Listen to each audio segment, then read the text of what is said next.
No one is talking about this, but they should be. The internet is buzzing after Nelly clapped back at T-Pain's shocking claim that Flo Rida's chart-destroying anthem, Low, was first offered to him.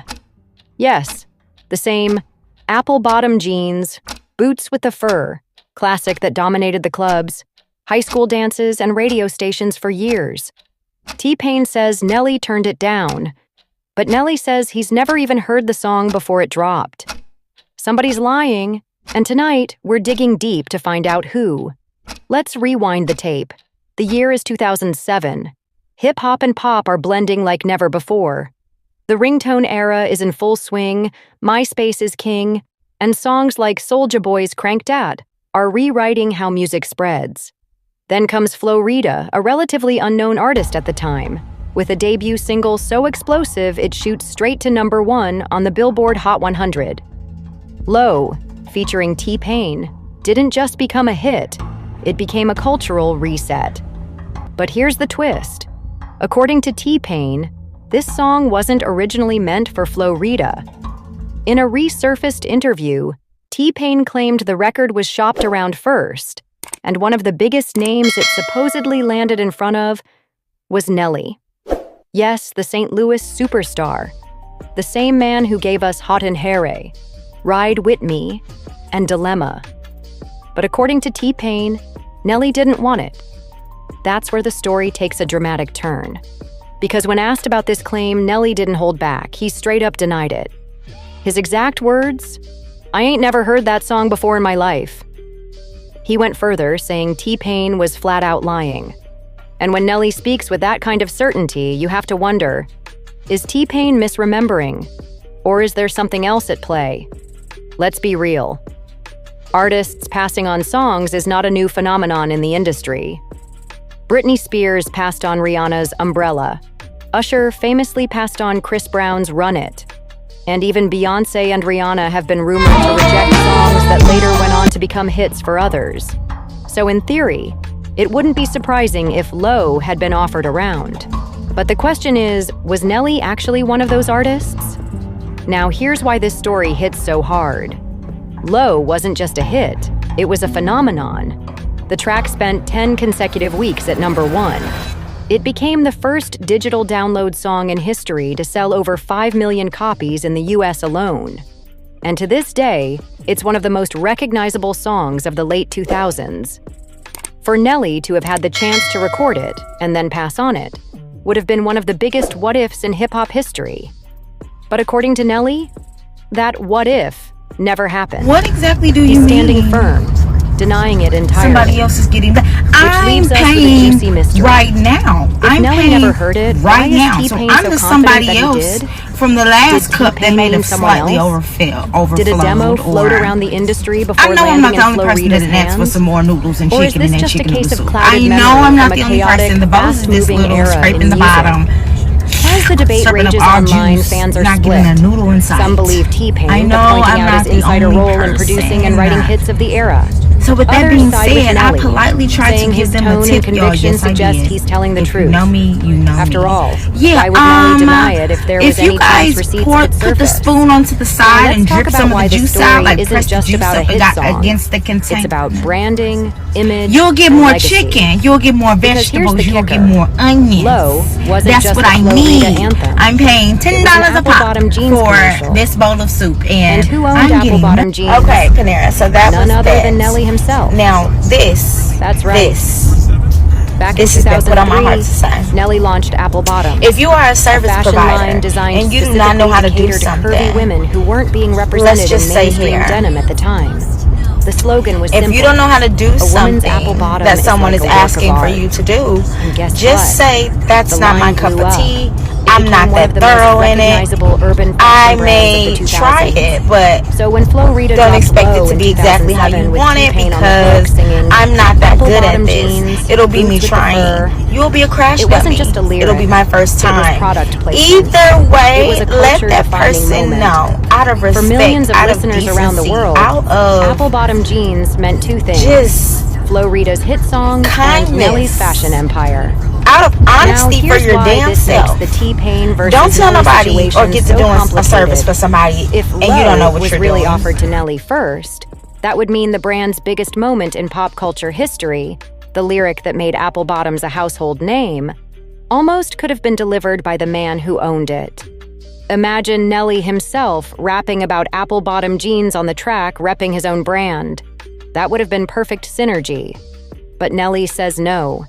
He denies ever hearing the record before it dropped. Which raises a new question. How did a lyric so deeply tied to his brand end up in someone else's song without him being involved? Was it coincidence? Was it intentional marketing? Or was it just hip-hop's Wild West of the mid-2000s, where anything could happen? Fans online have been quick to connect the dots. Some argue that Flo Rida's Low gave Apple Bottoms a level of free promotion that money couldn't buy.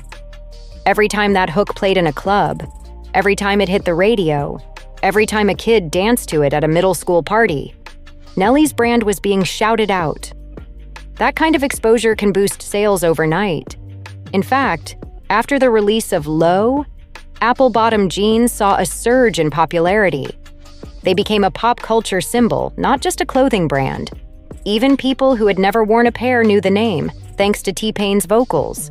Some even argue that the song extended the brand's relevance for years longer than it would have lasted otherwise. And this is where the debate gets spicy. If Nelly never heard the song before, then he essentially got a free commercial out of it. One of the most successful organic placements in music history.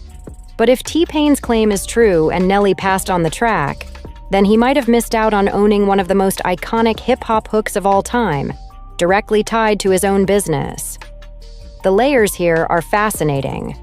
On one hand, Nelly benefited massively no matter what. His brand got immortalized in pop culture.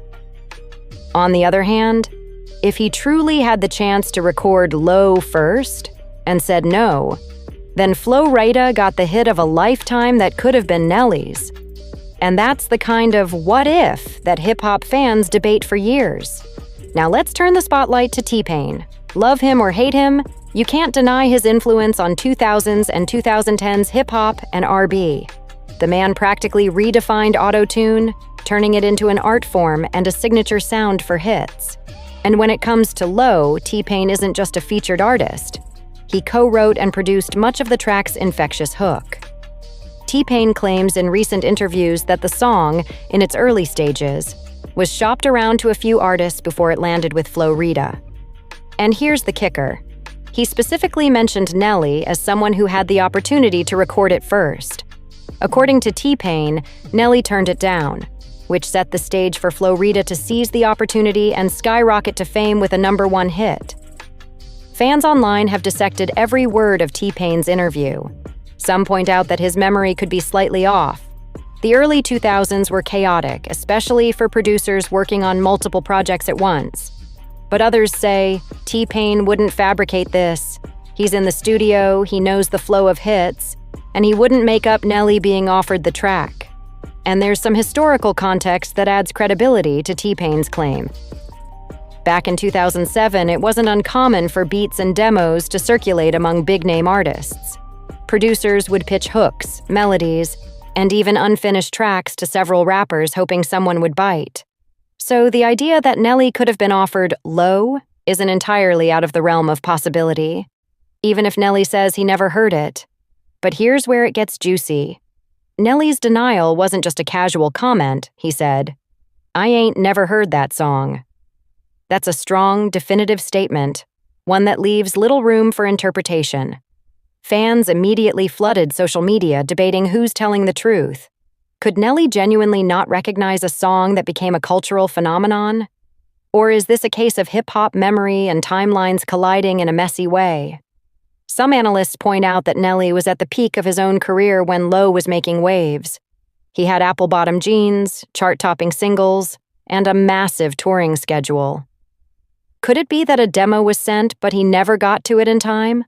Or maybe the beat floated around before he even heard it? These are the kinds of gray areas that keep the drama alive. Then there's the brand angle. Low mentions apple-bottom jeans directly, which adds fuel to the fire. If Nelly had heard the track, it would have been a no-brainer branding synergy. But if he genuinely didn't hear it, then the lyric landed perfectly by coincidence. And T-Pain's claim becomes less about deception and more about crossed wires. Meanwhile, T-Pain's fans have rallied behind him, citing his track record as a hitmaker. He's the guy behind countless chart toppers, and his word carries weight in the music community. If T-Pain says something was offered to Nelly, many take that seriously. And yet the mystery remains because no official receipts or studio records have surfaced to confirm either side.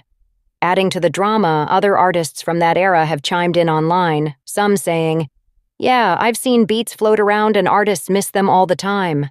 It's a reminder that the music industry is messy behind the scenes and deals can be made, demos can be rejected, and sometimes the people involved don't even remember exactly what happened. As the debate rages, one thing is clear. Low belongs in hip-hop history, whether Nelly had the chance to record it or not. But the idea that it might have been offered to a rap superstar and then denied adds a layer of intrigue that fans just can't ignore. And just when you think the story can't get any messier, there's a twist. In the next batch, we'll dive into the cultural impact of Low, how the track helped launch Flo Rida's career, and why Nelly's denial still makes waves in 2025.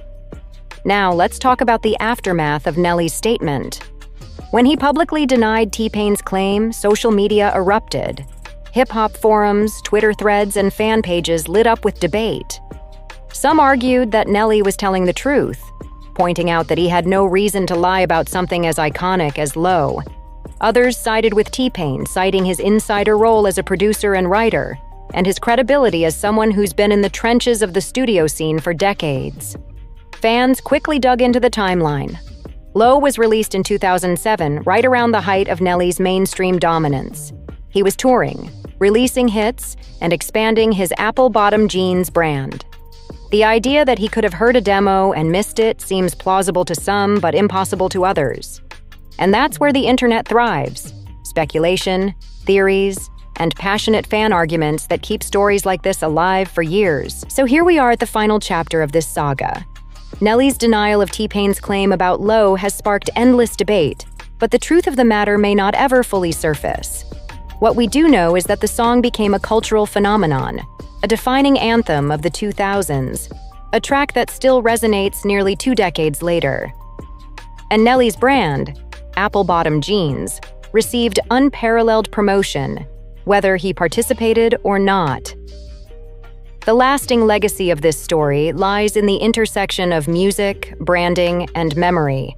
T-Pain's claim brings up the unpredictable nature of the music industry, where tracks float from artist to artist, demos circulate, and sometimes the hits land with someone entirely unexpected. Nelly's denial reminds us that perspective matters, that even legends may remember events differently, and that conviction can be just as powerful as the facts themselves. Fans continue to weigh in, dissecting interviews, studio anecdotes, and social media commentary. Some argue that T-Pain's story could be a mix-up. Maybe the track he referred to had a similar beat or hook, or maybe a demo was never fully offered to Nelly. Others maintain that Nelly's denial could be strategic, protecting both his brand and his personal narrative. Either way, the debate fuels engagement, showing that stories like this don't just fade. They evolve. And let's not forget the broader impact. Low launched Flo Rida's career, created a blueprint for cross-promotional branding in hip-hop, and became a symbol of mid-2000s pop culture. It also highlights a rare synergy between music and fashion, one that Nelly's apple-bottom jeans benefited from, even if indirectly. Every club, radio, and TikTok play continues to echo the iconic line, forever linking Nelly's brand with one of hip-hop's most enduring hits. The story also sheds light on the power of collaboration. T-Pain, as a writer and producer, had a vision for the song, while Flo Rida executed it perfectly. Nelly, with his brand and cultural influence, inadvertently became part of that ecosystem. Whether or not he actually had the chance to record the track, his presence in the conversation underscores how interconnected artists, producers, and entrepreneurs are in shaping hits and cultural moments. And there's a life lesson here for creators everywhere. Timing and opportunity are everything. Songs, projects, and ideas may pass by, but sometimes they find their home elsewhere, and that home may just make history. Nelly's denial and T-Pain's claim are reminders that memory is subjective and the truth can be messy, yet the art itself endures. As we reflect on this saga, one thing is undeniable. Flo will continue to live on in clubs, playlists, and memories. Nelly's brand will remain forever linked to the lyrics, T-Pain's production will always be celebrated, and Flo Rida's breakout moment will be studied as a perfect storm of talent, timing, and pop culture impact.